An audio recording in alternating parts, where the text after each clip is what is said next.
আমেরিকার মূলধারার রাজনীতিতে এবং সামাজিক সাংস্কৃতিক কার্যক্রমে আপনি গত ২ দশক ধরে ভূমিকা রেখে যাচ্ছেন আমাদের ডিসি, মেরিল্যান্ড, ভার্জিনিয়া এলাকাতে। আমরা আপনার কাছে জানতে চাই কিভাবে এবং কখন আপনি মূলধারার রাজনীতিতে জড়িত হলেন? ধন্যবাদ হাসান, অত্যন্ত সুন্দর প্রশ্ন। আসলে মানুষের ইন্সপায়ারের পিছনে কিছু না কিছু কারণ থাকে। ওয়াইফ হাজবেন্ডকে ইন্সপায়ার করে, হাজবেন্ড ওয়াইফকে ইন্সপায়ার করে। পথ চলার পথে কোনো ঘটনার প্রেক্ষিতে মানুষ ইন্সপায়ার হয়, ফ্রেন্ডসকে ইন্সপায়ার করে, এবং মানুষ যখন কোনো সভা সমিতিতে যায়, কারো লেকচার শুনে ইন্সপায়ার হয়। তো আমার ইন্সপায়ারেশনের পিছনে যে কারণটা ছিল ওটা হলো পথ চলার পথে। আমি জাস্ট এটা বলবো যে 9/11 পরে আমি যখন বাড়িতে আসতেছিলাম কাজের পথে, তখন গুড়ি বৃষ্টি হচ্ছিল। তখন আমি দেখলাম একটা ইন্টারসেকশনে এক ভদ্রলোক একটা প্লাগার হাতে নিয়ে উনি আস্ক ফর ভোট। উনি ছিলেন এশিয়ান এবং মুসলিম। তো আমি তখন চিন্তা করলাম যে ভদ্রলোক মুসলিম এবং এশিয়ান, ওনাকে কি কেউ ভোট দিবে?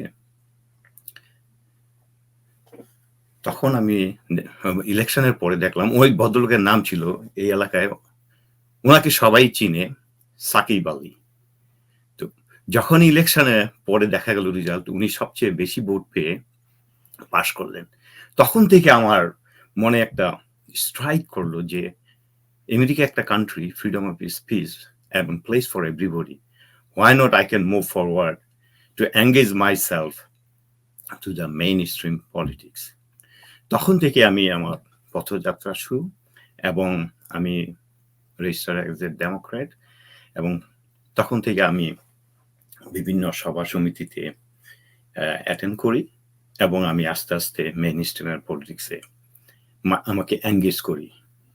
তারপরে যখন আমি আরেকজন ভদ্রলোক, উনিও মেট্রো এলাকারই একজন অধিবাসী, ওনাকেও আপনারা চিনেন, আনিস আহমেদ, উনিও মেইন স্ট্রিমের পলিটিক্সের সাথে জড়িত। তো তারপরে উনিও ইলেকশন করেছিলেন। তারপরে ওনার সাথে আমি একত্রিতভাবে কাজ করছি। আমরা বিভিন্ন জায়গায় আমরা কাজ করছি, এবং আপনারা জানেন যে আমরা যখন 2020 ইলেকশনে বাইডেনের জন্য কাজ করছি, এবং এই প্রথমই আমরা বাংলাদেশি হিসাবে বাইডেনের ক্যাম্পিং শুরু করি। Bangladesh for Biden, Biden for Bangladeshi for Biden, right? Bangladeshi for Biden. ওটাতে আমরা বাইডেনের জন্য booth, telephone camping, door to door knock, এবং আরো বিভিন্ন যে প্রোগ্রাম ছিল ওইগুলিতে আমরা পার্টিসিপেট করি। তারপরে আমরা যখন ইলেকশন ছিল, যে মেরিল্যান্ড গভর্নর ইলেকশন, তখন আমরা টম প্রাইজের জন্য ফান্ড রেজিং করেছি, এবং আমাদের একটা অর্গানাইজেশন আছে, ওটা হলো বিএসি, বাংলাদেশ আমেরিকান কাউন্সিল। ওটার মাধ্যমে আমাদের যে কমিটি আছে, কমিটির মাধ্যমে আমরা কাজ করে যাচ্ছি, এবং আমাদের অবজেক্টিভ হলো আমাদের কিভাবে বাংলাদেশিদেরকে মেইন স্ট্রিম পলিটিক্সের সাথে জড়িত করা যায়। এই তো। জি, বুঝতে পেরেছি। আপনারা আসলেই অনেক কাজ করে যাচ্ছেন বাংলাদেশকে সংগঠিত করার ব্যাপারে। এছাড়াও আপনি আমেরিকান বাংলাদেশি ইঞ্জিনিয়ারদের সংগঠন আবিয়া, যে সংগঠনটি আছে, খুবই শক্তিশালী একটি সংগঠন। ইঞ্জিনিয়ারদের 12টি চ্যাপ্টার রয়েছে এই সংগঠনটির। আপনি এটা ডিসি চ্যাপ্টারের প্রেসিডেন্ট ইলেক্ট হিসেবে নির্বাচিত হয়েছেন। আপনার প্রেসিডেন্ট হিসেবে আপনি 25-26 সার্ভ করবেন। আমরা আবিয়ার কার্যক্রম সম্পর্কে কিছু জানতে চাই আপনার কাছ থেকে। কিভাবে আপনারা বাংলাদেশি ইঞ্জিনিয়ার এবং আর্কিটেক্টদেরকে সংগঠিত করছেন, এবং বাংলাদেশ থেকে যারা নতুন আসেন, লাইক ইঞ্জিনিয়ার, আর্কিটেক্ট অনেকেই আসেন এখানে, এসে হয়তোবা আপনাদের সাথে কিভাবে যোগাযোগ করতে পারবে এবং কিভাবে আপনারা তাদেরকে সহযোগিতা করতে পারবেন, সেই ব্যাপারে কিছু জানতে চাচ্ছি আপনার কাছে। ধন্যবাদ Hasan again. Abia is American association of Bangladeshi engineer and architect. ওটা অ্যাকচুয়ালি ইস্টাবলিশ হয়েছে 1984-এ এপ্রিল 30th। আমাদের সুযোগ্য ইঞ্জিনিয়ার ডক্টর ফারুক সিদ্দিকী সাহেব এটাকে প্রথম ইস্টাবলিশ করেন। তো আবিয়া আমাদের 12টা চ্যাপ্টার আছে। 12টা চ্যাপ্টারের মধ্যে আমি জাস্ট প্রেসিডেন্ট ইলেক্ট হিসাবে আছি এখন বর্তমানে 23-24, and আমার term as a president 25-26 DC chapter. তো আপনি জানেন যে আমরা 1984 থেকে কাজ করে আসছি। তো আমাদের হ্যাঁ জি প্রায় অনেক দিন যাবত আমরা কাজ করছি, কিন্তু আমরা যখন আমাদের মেইন অবজেক্টিভ, আমরা তো অনেক কাজ করি, কিন্তু তার মধ্যে আমি কিছু কিছু জিনিস আপনাদেরকে আমি তুলে ধরতে চাচ্ছি। provide career development services for engineer and architect and IT, and provide engineering training and PE. Engineering training is আপনি যখন ইঞ্জিনিয়ারিং পাস করার পরে আপনার ক্যারিয়ারকে যখন আরো মুভ ফরওয়ার্ড করতে চান, তাহলে এখানে প্রফেশনাল ইঞ্জিনিয়ার হিসেবে আপনাকে রেজিস্টার হতে হয়, which is called PE. PE এর আগে আরেকটা মানে আপনার টেস্ট আছে, ওইটাকে বলে FE অথবা EIT, ইঞ্জিনিয়ারিং ট্রেনিং। তো এগুলি হলো প্রফেশনাল সার্টিফিকেট। আপনি যদি আপনাকে একটু এলিভেটেড করতে চান, এই সার্টিফিকেটগুলির প্রয়োজন আছে। অ্যাজ এ রেজিস্টার ইঞ্জিনিয়ার হিসেবে আপনি কাজ করতে পারবেন। তো ওটার জন্য যেই ট্রেনিং এর প্রয়োজন হয় ওটা আমরা প্রোভাইড করে থাকি। তারপরে provide various workshop for women, and then organise science fair. Science fair হলো আমাদের একটা আইকনিক প্রোগ্রাম। প্রতি বছরই আমরা সায়েন্স ফেয়ার করে থাকি। আমাদের যত স্টুডেন্ট মানে আমাদের যত ইয়াং স্টার আছে তাদেরকে আমরা এনকারেজ করি। মনে করেন আমরা যখন করি ওটা দিল 3টা গ্রুপ থাকে, just KG to 5th, 5th to 9th, and after 10 to 11 grade যারা আছেন তাদেরকে নিয়ে আমরা সায়েন্স ফেয়ার করি। আমাদের মনে করেন যে আমরা ডিসি চ্যাপ্টারে যাদের মেধা আছে তাদেরকে আমরা ব্রডকাস্ট করতে চেষ্টা করি। তো এবং তাদেরকে আমরা এনকারেজ করি, তাদেরকে আমরা সার্টিফিকেটের মাধ্যমে এনকারেজ করি। এটা হলো একটা। তো এটা হলো আমাদের একটা iconic programme. And provide limited scholarship in Bangladesh. তারপর আমরা ফান্ড রেজিং করি যখন ডিজাস্টার হয় বা কোনো সিচুয়েশন অকার হয় বাংলাদেশে, তখন আমরা লিমিটেড ফান্ডের মাধ্যমে হেল্প করতে চেষ্টা করি। আর অলসো আমরা just various many job fair আমরা প্রোভাইড করি। তো এটা হলো মোটামুটি আমাদের অবজেক্টিভ। তাহলে দেখা যাচ্ছে যে আপনারা তো যেটা বললেন যে যারা প্রথম বাংলাদেশ থেকে ইঞ্জিনিয়ার যারা আসেন তাদেরকে পিই পরীক্ষাটা দিতে হয়, কিছু প্রফেশনাল পরীক্ষা আছে যেগুলো দিতে হবে না। দর্শক আপনারা জানতে পারলেন যে যারা বাংলাদেশে ইঞ্জিনিয়ার অথবা আর্কিটেক্ট যারা আসবেন তাদের এই পরীক্ষাগুলোর জন্য প্রস্তুতি গ্রহণ করতে হবে, আসার পরে সেরকম প্রস্তুতি নিয়ে আসতে হবে। ধন্যবাদ। হ্যাঁ, আপনাকে আরেকটু আমি ক্লিয়ার করি, এটা পি শুধু বাংলাদেশের জন্য না, এখানে যারা আপনার মানে আন্ডারগ্রেড কমপ্লিট করার পর নিজেদেরকে এলিভেটেড করার জন্য, ভালো প্রফেশনে যাওয়ার জন্য, হ্যাঁ, তাদেরকে এই সার্টিফিকেটগুলি নিতে হয় আর কি। তাহলে তারা মানে প্রফেশনালি কাজ করতে। আপনি যখন অ্যাটর্নি, যখন কেউ ল পাস করার পরে তার কিন্তু যদি আপনি রেজিস্টার মানে অ্যাটর্নি হইতে হলে তাকে কিন্তু একটা পরীক্ষার মাধ্যমে তাকে সার্টিফিকেট নিতে হবে, নাহলে কিন্তু ল প্র্যাকটিস করা যাবে না। তো এরকম আপনি প্রফেশনালি করতে হলে এটা। তারপরে আমরা মনে করেন যে আমাদের আরেকটা আমরা করেছি যে বাংলাদেশ গভর্নমেন্টের সাথে একটা কন্ট্রাক্ট সাইন হয়েছিল, একটা MOUটা বলতে memorandum of understanding with Bangladesh government and Abia. তো তার সুবাদে আমরা কিছু প্রোগ্রাম মোস্টলি আইটি সেক্টরে আমরা মানে আমাদের ছোট ছোট কোম্পানিগুলি সাপোর্ট দিচ্ছে। সাইবার সিকিউরিটি, ব্যাংকিং সেক্টর যেই দিকে ওইদিকে দিচ্ছে। তো মোটামুটি অনেকেই ভালো করছেন, কিন্তু আপনি অন্যান্য দিকে আমরা চেয়েছিলাম যেমন এনভায়রনমেন্ট এবং ট্রান্সপোর্টেশন ইঞ্জিনিয়ারিং এর উপরে কিছু টেকনিক্যাল সাপোর্ট দেওয়ার জন্য, কিন্তু আসলে আমাদের তো সত্যি কথা কি আমাদের কিছু টেকনিক্যাল প্রবলেম আছে আমাদের বাংলাদেশের সাথে, সিস্টেম প্রবলেম আছে, তার জন্য ওইগুলি করা সম্ভব হয় নাই। তো আইটি সেক্টর মোটামুটি আমাদের সাপোর্ট পাচ্ছে।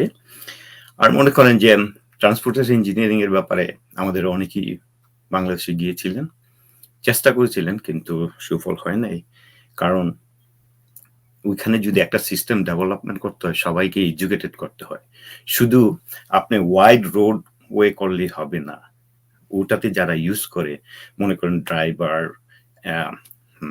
এনফোর্সমেন্ট অথরিটি এবং rules and regulation, traffic rules, ওইগুলি সবগুলি যদি একসাথে ইমপ্লিমেন্ট না করা হয়, তাহলে কিন্তু ট্রাফিক জ্যাম রিডিউস করা সম্ভব নয়।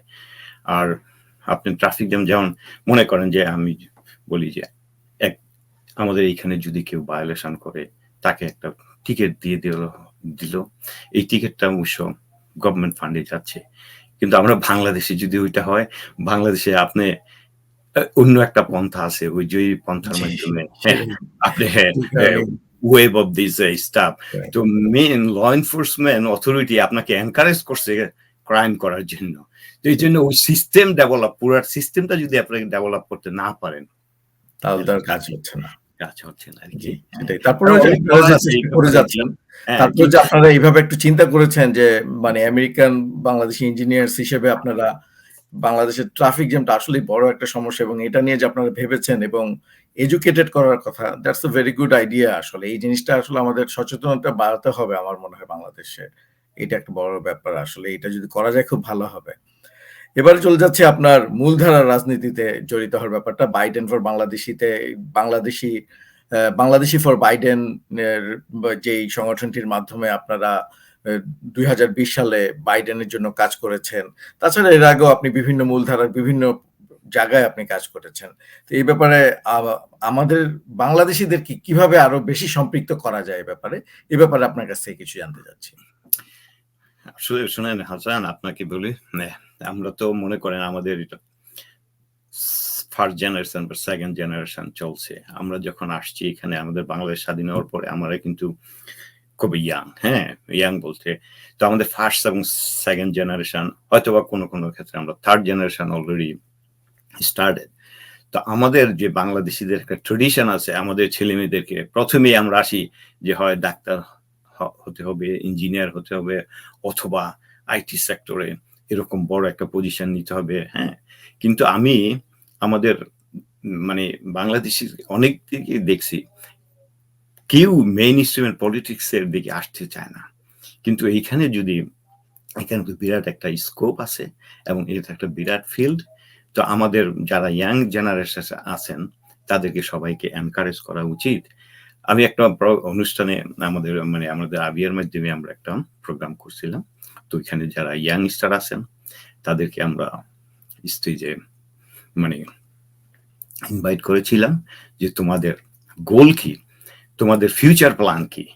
প্রত্যেকেই বলছে, এক একজন বলছে যে আমি ডাক্তার হব, একজন ইঞ্জিনিয়ার হব, আমি অ্যাস্ট্রোনট হব, বা আমি সাইবার সিকিউরিটি স্পেশালিস্ট হব।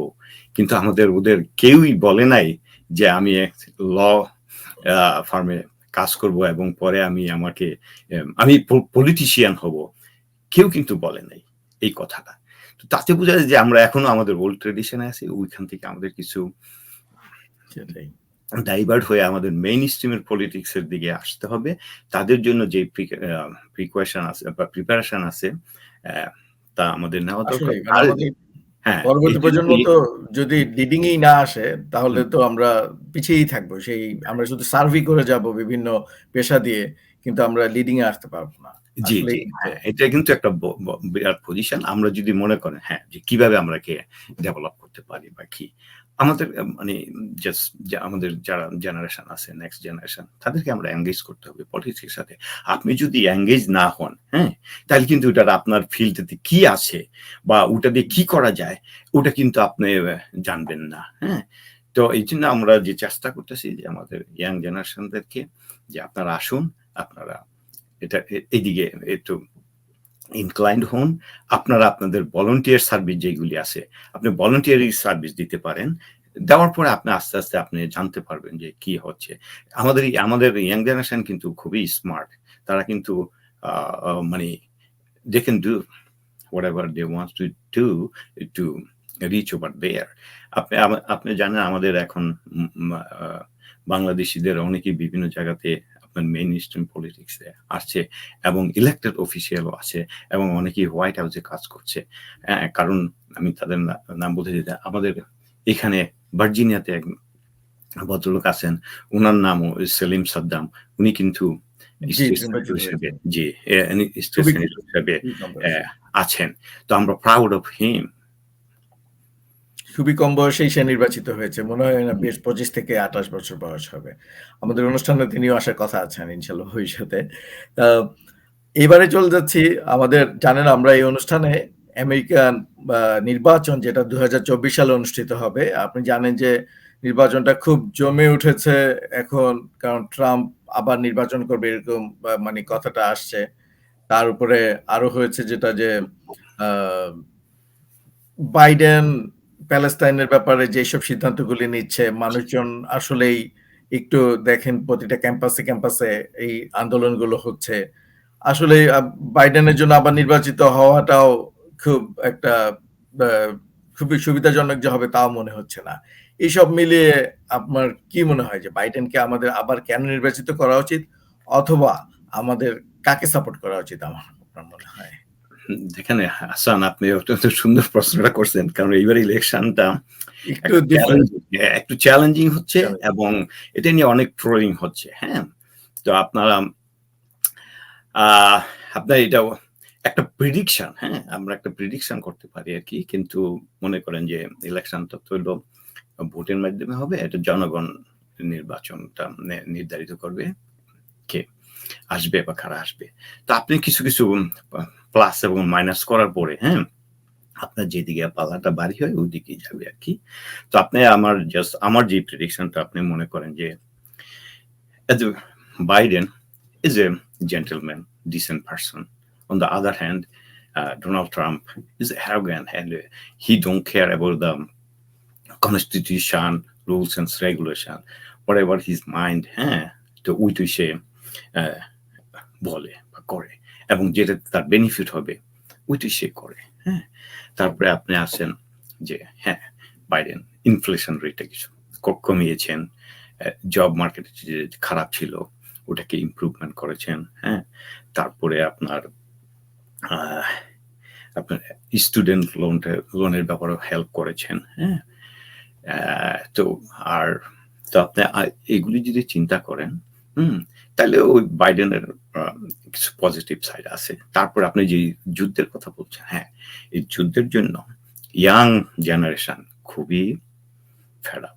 হ্যাঁ, ইয়াং জেনারেশন এখন আপনি যদি দেখেন এজের ইস্যু একটা আসছে, বাইডেনের এজ এবং ডোনাল্ড ট্রাম্পের এজ, ওটা কিন্তু দুইজনই ওল্ড, দুজনই কাছাকাছি। হ্যাঁ দুইজনই কাছাকাছি। তো ওল্ডের ইস্যুটা আমি মনে হয় যে যখন ভোটিং এ যাবে তখন ওইটা তাদের মাথা থেকে ওয়াইপ আউট হয়ে যাবে। কিন্তু তারপরে আসেন যে আপনি হ্যাঁ যদি এইবার যদি কেউ ইয়াং জেনারেশনের মধ্যে ইলেকশনে আসতো, definitely it could make change. আপনি দেখেন যখন ওই ম্যাকেইন এবং ওবামা ইলেকশন করেছিল প্রথম, ইয়াং জেনারেশনই কিন্তু মেক দ্য চেঞ্জ এবং রেকর্ড ব্রেক করে ওবামা পাস করেছিলেন। তো এবার যদি দুইজন ওল্ড না হয়ে, হ্যাঁ একই যদি কেউ ইয়াং এজের থেকে আসতো, দেখতেন definitely he can make the change. হ্যাঁ, তো এইগুলি আছে। আর আপনি জানেন, মনে করেন যে সব কান্ট্রিতেই কিছু কোর সাপোর্টার আছে, যেমন ডোনাল্ড ট্রাম্পের কিছু কোর সাপোর্টার আছে। ডোনাল্ড ট্রাম্প কি ভালো না খারাপ ওটা নিয়ে তারা চিন্তা ভাবনা করবে না, তারা সবসময় তার সাথে হ্যাঁ তার সাথে থাকবেন। তারপরে সেম থিং ইন দা আপনার মনে করেন other side is the Biden. হ্যাঁ, তো আপনি যদি মনে করেন অ্যাপ্রক্সিমেটলি একটা ধরেন যে 35 হ্যাঁ Republican and 35 is Democrat, the 75%, other 30% is the neutral person. They can make the change. তো তারা যদি চিন্তা করবে যে কাকে ভোট দিলে তারা হয়তো বা দেশের জন্য একটু ভালো হতে পারে, তারাই মানে মেক চেঞ্জটা করে আর কি। হ্যাঁ, তো এখন যদি সবাই যদি ভোট দিতে যায়, হ্যাঁ তাইলে হয়তোবা বাইডেনের পাল্লাটা ভারী হওয়ার চান্স থাকে আপনি। আর ওইদিকে ধরেন ডোনাল্ড ট্রাম্প, তার বিরুদ্ধে 95 কাউন্ট আছে, হ্যাঁ? সরি 93 কাউন্ট আছে এবং কমপক্ষে ৩টা-৪টা ক্রিমিনাল কেস, হ্যাঁ? ওয়ান ইজ যে হ্যাঁ, আপনার এখনো হাঁসমারি কেস যেটা আছে স্টর্মি ড্যানিয়েল, হ্যাঁ? হ্যাঁ, তো ওইটা তো আপনি জানেন, ওইটা তার ৩ দিন সেটা নিয়ে তো নিউ ইয়র্কে আসতে হয় এবং তারপরে যে জানুয়ারি 6 এর যে ইস্যুটা আছে, হ্যাঁ, সেটা আছে। ইলেকশনের সময় যেটা, ওটাও ক্রিমিনাল কেস। তারপরে জর্জিয়াতে যে কেসটা আছে ওটা। তো এখন আপনি যদি মনে করেন ইলেকশন তো আরো অনেক দূরে আছে, হ্যাঁ? এর মধ্যে কি হয় কোর্টের রায়, যদি ক্রিমিনাল কেসের রায় হয়ে যায় তাহলে তো ও ইলেকশন করতে পারবে না, হ্যাঁ? তো ওই সবকিছু মিলায়া আমার মনে হয় যে আপনি যদি করেন তারপরে দেখা যাবে যে হয়তোবা বাইডেনের কিন্তু পাল্লাটাই বাইডেনের একটা যে মানে প্যালেস্টাইন ইস্যুতে বাইডেনরা যে শক্ত অবস্থান নিচ্ছেন না, এটা নিয়ে তার কিছু জনপ্রিয়তা হ্রাস পেয়েছে এবং ইয়েদের মধ্যেও। তবে ব্যাপার হচ্ছে on the other hand Donald ট্রাম্পও তো going to be the same thing. তাহলে আর মানে বোনদের ভালো হিসেবে আমাদের বাইডেনকেই নিতে হবে। এক্স্যাক্টলি আপনি আপনি একদম রাইট কথাটা বলছেন। কারণ প্যালেস্টাইন ইস্যুটা এটা একদম বিরাট ইস্যু, হ্যাঁ? কারণ আপনার হামাসের সাথে যুদ্ধ ইসরায়েলের, কিন্তু প্যালেস্টাইন তো এখানে কোনো ইস্যু না। কেন প্যালেস্টাইনকে এটা করেন? এই জন্য দেখেন প্রত্যেকটা ইউনিভার্সিটিতে most of 17 university I think the protest, হ্যাঁ? হ্যাঁ, তো ওটা ওই মানে ইসরায়েলের বিরুদ্ধে। কারণ ওরা বলছে যে আমাদের ট্যাক্স পেয়ার, আপনি শুনলে অনেক সময় মানে আশ্চর্য হবেন যে আমেরিকান মানে ইয়াং জেনারেশন থেকে তারা যেভাবে স্পিচগুলি দিচ্ছে, হ্যাঁ? যে তারা বলতেছে যে আমাদের ট্যাক্স পেয়ার মানে আমরা কেন মানে ইনহিউম্যানিটিতে আমরা ইনহিউম্যানিটিতে ইউজ করব। এটা কিন্তু তাদের একটা মানে ইয়ে। তো এই জন্যই বলছিলাম যদি এবার ইয়াং জেনারেশন থেকে কেউ থাকতো ইলেকশনে তাহলে চেঞ্জ হয়ে যেত। জি, জি। তারপরে আমরা অনুষ্ঠানের শেষ পর্যায়ে চলে এসেছি। আমরা এখন আপনার কাছে জানতে চাই, মূলধারার রাজনীতিতে আপনার ভবিষ্যৎ পরিকল্পনা কি? এবং আমাদের দর্শকদের জন্য আপনার বক্তব্যটা আমরা শুনতে চাই। আসান, এটা বড় কঠিন প্রশ্ন। হ্যাঁ, আপনি তো করছেন। মূলধারার জি, রাজনীতিতেও নিশ্চয়ই আপনার ভবিষ্যৎ হ্যাঁ, কিছু জি, জি, পরিকল্পনা আছে। জি, আপনি জি। আবির প্রেসিডেন্ট ইলেক্ট হিসেবে সামনে আপনার আবির ভবিষ্যৎ আছে। দুটো মিলিয়েই আমরা জানতে চাই আপনি আসলে কিভাবে হ্যাঁ, জি। এই হ্যাঁ, পরিকল্পনা কারণ করছেন। আমি শুনুন আমাদের যে বিএসসি অর্গানাইজেশনটা ছিল ওটার আমি প্রেসিডেন্ট ছিলাম। কিন্তু এখন আমি ওইখান থেকে অব্যাহতি নিচ্ছি। কারণ আমি এখন আবিয়ার প্রেসিডেন্ট হিসাবে যেহেতু আছি, তো আমি অ্যাজ এ বাই ল আবিয়ার বাই ল হিসাবে আমি কোনো অর্গানাইজেশনের হেড হিসেবে থাকতে পারবো না। তো এই জন্য আমি ওইখান থেকে অব্যাহতি নিয়েছি। হ্যাঁ, তো ওদের সাথেই আছি। কিন্তু ধরেন এটা হলো রাইট নাও অ্যাকচুয়ালি আমি আমার ব্যাপারে এখন কিন্তু চিন্তা করতেছি না যে কি করা যায়। মেইন স্ট্রিমের পলিটিক্সে আমি কোনো পজিশনে রান করবো কিনা। আপনার টাইম উইল টেল। হ্যাঁ, তো যেগুলো সময় কথা বলবে আরকি। তো সময়ের সাথে, সাথে সবকিছুই পরিবর্তন হয়। আপনি যখন ইয়াং ছিলেন আপনার আ চিন্তাধারা ছিল একরকম, যখন আস্তে, আস্তে গ্রহণ হচ্ছেন। তো এইজন্য সময় কথা বলবে। তো আমি চাচ্ছি যে আমাদের ইয়াং জেনারেশনকে প্রমোট করতে, হ্যাঁ? তাদেরকে আমার যদি এখন মেইন টার্গেট হলো এটাই যে আমি আমাদের ইয়াং জেনারেশনকে কিভাবে এইদিকে এনগেজ করা যায়, ইনক্লাইন করা যায়, হ্যাঁ? তারা আমাদের বাংলাদেশের নামকে উজ্জ্বল করবে এবং মেইন স্ট্রিমের পলিটিশিয়ান আমরা যখন কোনো বাংলাদেশীদেরকে নির্বাচিত করতে পারবো। এই যে মেইন স্ট্রিম পলিটিক্সে কেউ সেনেটর হচ্ছেন, যেমন আমরা প্রাউড অফ সেলিম সাদ্দাম এবং আরো যারা আসবে, হ্যাঁ, আমরা প্রাউড ফিল আরো করি। ইয়াংরা আসবে আশা করি। জি, জি, হ্যাঁ, হ্যাঁ। তো এই তো আমি এখন আপনি জানেন যারা পলিটিশিয়ান থাকে অবশ্যই। একটা কথা বলে কি শেষ কথা বলতে কিছু নাই, হ্যাঁ? তো এখন আমি এখনো হয়তোবা চিন্তা করছি যে না, সময় আমি আসেনি এখনো। যে সামনে সময় হয়তো আসে আমরা তখন আরো জানতে হয়তোবা পারবো এই আমি বিষয়ে। আমি জানতে পারবো। আমার মাইন্ড চেঞ্জ ঠিক করে আছে। আমি কোনো পজিশনে রান করতে পারি, বা যদি আমাকে কেউ আবার আমাদের কমিউনিটি থেকে কেউ বলে যে হ্যাঁ, you can go for it, we are with you, হ্যাঁ? তো কমিউনিটি একটা why বড় not? ব্যাপার জি, আসলেই। why not? এখানে তো অপরচুনিটি আছে, হ্যাঁ? তাছাড়া আপনি এই ব্যাপারে তো কাজ করেই যাচ্ছেন, সংগঠিত করেই যাচ্ছেন। হয়তোবা আপনাকে পেলেও সবাই আরো ভালো বোধ করবে যে আমরা ভালো একজন পেয়েছি যিনি আমাদের জন্য সব কাজ করবেন। জি, জি।